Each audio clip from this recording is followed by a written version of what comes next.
अस्सलाम वालेकुम नाज़रीन, आप देख रहे हैं ज़शान सैयद यूट्यूब चैनल। नाज़रीन, आज बात करेंगे आने वाले इंतखाबात के हवाले से और सुप्रीम कोर्ट से बड़े बड़े रिलीफ मिल गए।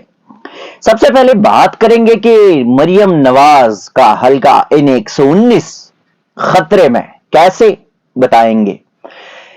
सुप्रीम कोर्ट ने पाकिस्तान तहरीक इंसाफ के बड़े बड़े जो खिलाड़ी है उसको मैदान में उतारने की इजाजत दे दी।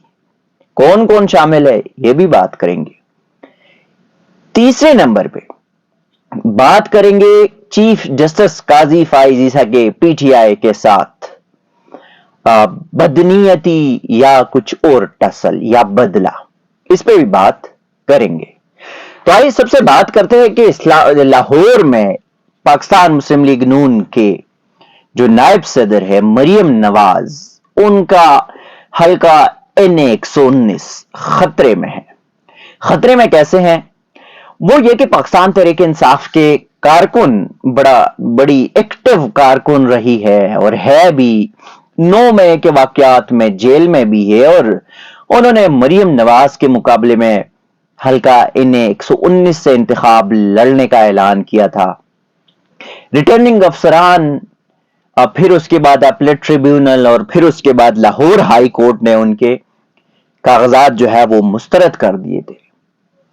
आज सुप्रीम कोर्ट ने सनम जावेद को लाहौर के हल्का N119, N120 और PP 150 तीन हलकों पे उनकी कागजाती नामजदगी जमत है और तीनों पर उनको इंतखाब लड़ने की इजाजत दे दी। यानी कि यूं मरियम नवाज का जो मुकाबला था सनम जावेद, और इस सनम जावेद की हद तक बहुत कोशिश भी की गई थी, सामने भी ये बात आ गई थी कि कोशिश है कि सनम जावेद मुकाबले में ना आए, लेकिन आखिरकार सुप्रीम कोर्ट के 3 रुकनी बेंच ने, जिसकी सरबराही जस्टिस मुनीब अख्तर कर रहे थे, उन्होंने ये इजाजत दे दी और तीनों हलकों पर इजाजत दे दी।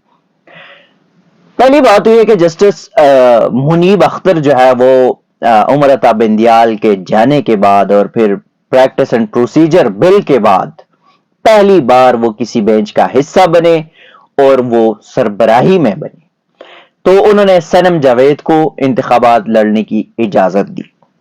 दूसरी जानिब शौकत बसरा बहावल नगर का जो N63 का हल्का है, 163 का हल्का है, वहां से भी सुप्रीम कोर्ट की इसी 3 रुकनी बेंच ने, जो जस्टिस मुनीब अख्तर की सरबराही में बेंच था, उन्होंने शौकत बसरा को भी इंतखाबात की इजाजत दे दी। हाई कोर्ट, अपीलेट ट्रिब्यूनल और रिटर्निंग अफसरान के फैसले जो है वो कलअदम करार दे दिए और साथ ही इलेक्शन कमीशन को भी डायरेक्शन दे दी। उसके साथ एक और केस, पाकिस्तान तहरीक इंसाफ के जो सदर है चौधरी परवेज इलाही, उनके कागजात नामजदगी आरओ ने मुस्तरद किए, फिर उसके बाद अपीलेट ट्रिब्यूनल ने और फिर उसके बाद हाई कोर्ट ने। अब उस केस में हुआ ये कि आज जस्टिस मंसूर अली शाह और जस्टिस अतहर मिनल्ला पर मुश्तमिल जो 3 रुकनी बेंच था, उन्होंने परवेज इलाही का केस सुना और उनको PP 32 गुजरात का जो हल्का है उसकी हद तक, सिर्फ सूबाई असम्बली की हद तक इंतखाबात की इजाजत दे दी। अब इसमें मैं बता दूंगा कि क्यों, कैसे, एक हल्का क्यों। पहला ये कि परवेज इलाही ने जो कौमी असम्बली की 2 नशिस्तों पे इंतखाब के लिए कागजात जमा कराए थे और वो मुस्तरद हो गए थे, फिर उन्होंने अपील भी की, तो वो अपीलें उन्होंने वापस ले ली। तो इस वजह से PP 32 गुजरात का जो हल्का है उसको उनको वहां पे इंतखाब लड़ने की, इलेक्शन लड़ने की इजाजत मिल गई। बताया गया था फैसल सिद्दीकी जो कि चौधरी परवेज इलाही की वकील है, उन्होंने अदालत को बताया कि एक तो कहा जा रहा है कि 10 मरले का प्लाट है जो बताया नहीं, अब प्लाट तो हमारा ऐसा कोई भी नहीं है जो हमने छुपाया हो। दूसरा ये कि ये कहा गया कि 5 हलकों से आपके कागजात जमा है, तो 5 हलकों से अलग अलग अकाउंट नहीं खोले गए, बैंक अकाउंट्स। उस पे जस्टिस अतहर मिनल्ला ने रिमार्क्स दिए कि ऐसा तो कभी नहीं हुआ, 5 अकाउंट्स की क्या जरूरत होती है। और साथ ही उन्होंने कहा कि हम इलेक्शन एक्ट کے جو شک ہے ان کے اوپر ایسا فیصلہ دیں گے کہ اس طرح کی جو کنفیوژن ہے، جو معاملات ہے، وہ ٹھیک ہو۔ ساتھ ہی جسٹس اطہر من اللہ کی جانب سے ایک ریمارکس ہے، اور انہوں نے کہا کہ جو کینڈیڈیٹس ہوتے ہیں، جو انتخاب لڑتے ہیں، ان کا فیصلہ، ان کا احتساب وہ حلقے کے عوام کو کرنے دے، الیکشن کمیشن کو نہیں۔ یعنی کہ یہ اختیار وہاں کے جو حلقہ احباب ہے، جو ووٹرز ہے، ان کے پاس ہے، الیکشن کمیشن کے پاس کوئی نہیں ہے کہ کسی کو باہر کرے، کسی کو اندر کرے۔ اس کے بعد ایک اور جو جو اٹک کا ہے، NA51 کا حلقہ ہے، میجر طاہر صادق، اس کی بیٹی ایمان صادق بھی NA50 سے انتخاب لڑ رہی ہے، اور یہ NA51 اٹک کا حلقہ ہے۔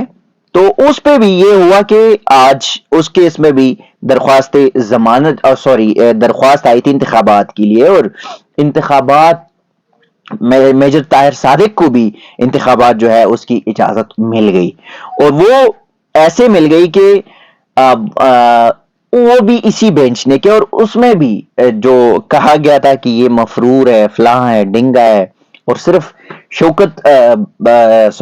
طاہر صادق کی حد تک نہیں بلکہ عمر اسلم کی حد تک بھی، عمر اسلم کے کاغذات بھی انہوں نے منظور کر لیے۔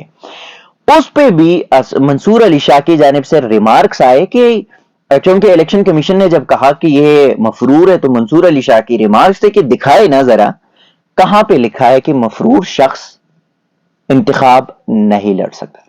پھر اس وقت بھی جو تھے جسٹس اطہر من اللہ، ان کے جانب سے یہ ریمارکس ہے کہ یہ فیصلہ عوام کا ہے، الیکشن کمیشن کا نہیں۔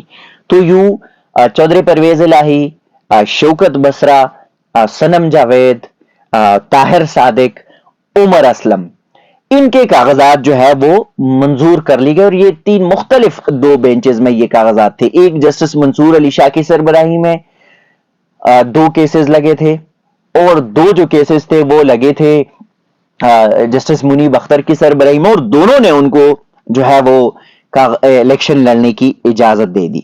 اب ایک جو کیس تھا، وہ ایک کیس جو قاضی فائز عیسیٰ نے خود سنا، وہ بھی راولپنڈی کی حلقہ PP19 سے پاکستان تحریک انصاف کے جو امیدوار ہے عارف عباسی، ان کے کاغذات مسترد کر دیے گئے تھے RO کی جانب سے۔ پھر جو الیکشن ٹریبیونل تھا انہوں نے بھی خارج کر دی، پھر سپریم کورٹ آ گئے، سپریم کورٹ نے بھی ان کی اپیل خارج کر دی۔ یعنی کہ یہ ایک واضح ہو گیا کہ جسٹس قاضی فائز عیسیٰ نے جس طرح انہوں نے جو بلے کے نشان کا فیصلہ دیا، یا لیول پلینگ فیلڈ میں کچھ جو چیزیں ہمیں نظر آئی، تو یہ سمجھا جاتا ہے کہ ایک رائے بن سکتی ہے کہ چیف جسٹس قاضی فائز عیسیٰ اپنے ریفرنس کا بدلہ PTI سے اب یوں لیں گے۔